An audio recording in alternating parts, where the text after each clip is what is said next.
Partons maintenant à Grand-Villard, à la rencontre des frères Lely, confectionneurs de tissus techniques. Retrouvons Jérôme Lely, l'un des dirigeants. L'activité bâche a démarré par mon père. Donc en 1974, il s'est mis dans le métier. Une activité qui n'existait pas dans le Nord-Franche-Comté. En 2002, on a décroché de nouveaux marchés, on a multiplié nos affaires et surtout augmenté notre production, notre capacité de production et informatisé avec les nouvelles technologies. D'où aujourd'hui les locaux que nous avons qui permettent, c'est simple, d'augmenter. On a augmenté notre production en 2009 de 30% par rapport à l'ancien bâtiment. Donc on peut voir ici quelques applications textiles. Donc on a du bâchage de tas de sel pour empêcher l'infiltration de l'eau salée sur les terres agricoles. On peut être dans la cloison phonique ou thermique. On peut être dans du plafond tendu, dans la bâche publicitaire. Et dans les nouvelles applications, les voiles d'ombrage, les couvertures de piscine, qui est notre première activité ici. 30% de la production, c'est de la couverture de piscine. Ce qui nous différencie de la concurrence, c'est notre diversité, notre réactivité et notre flexibilité.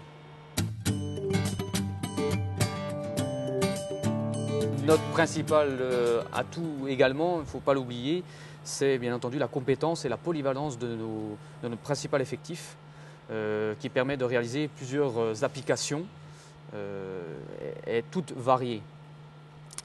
Et en fait, aujourd'hui, dans le monde de la bâche, c'est un métier qui est en perdition, il n'y a pas d'école et on apprend sur le tas. Et comme c'est un métier qui se meurt, donc vous avez pu voir les différents des personnes assez jeunes, on essaye de les monter en compétences pour pouvoir assurer la pérennité de notre activité.